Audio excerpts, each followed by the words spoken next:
الحمد لله رب العالمين والصلاة والسلام على رسوله الكريم وعلى آله وأصحابه أجمعين. بسم الله الرحمن الرحيم. اللهم صل على محمد عبدك ورسولك وصل على المؤمنين والمؤمنات والمسلمين والمسلمات.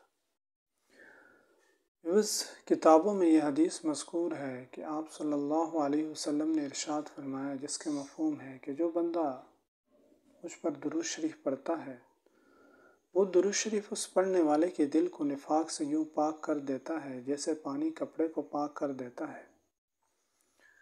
جس طرح پانی سے چیزیں دھو دی جاتی ہیں اور میل کچیل دور ہو جاتا ہے، اسی طرح جب انسان درود شریف کی کثرت کرتا ہے تو اس کے دل سے نفاق کو بھی درود شریف دور کر دیتا ہے اور دل کو نفاق سے پاک کر دیتا ہے۔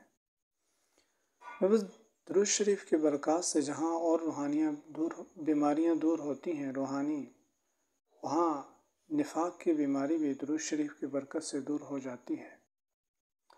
اور اس کی تائید ایک اور حدیث سے بھی ہوتی ہے، جس میں مذکور ہے کہ کثرت سے درود شریف پڑھنے والے کے ماتھے پر لکھ دیا جاتا ہے کہ یہ نفاق سے بری ہے اور دوزخ سے بری ہے۔ ہم بھی ارادہ کرتے ہیں ہم کثرت سے درود شریف کو اپنا وظیفہ بنا لیں گے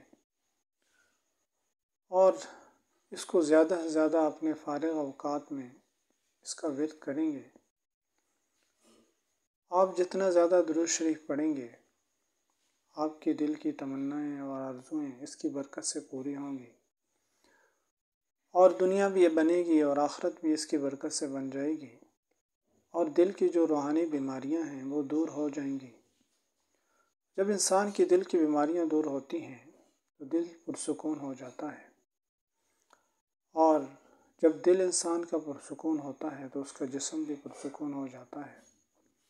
اللہ تعالی ہم سب کو کثرت کے ساتھ درود و سلام پڑھنے کی توفیق عطا فرمائے، خصوصاً اس ربیع الاول کے مہینے میں کثرت کے ساتھ ہمیں درود و سلام پڑھنے کی توفیق عطا فرمائے، اور درود شریف کی دعوت کو زیادہ سے زیادہ عام کرنے کی توفیق عطا فرمائے۔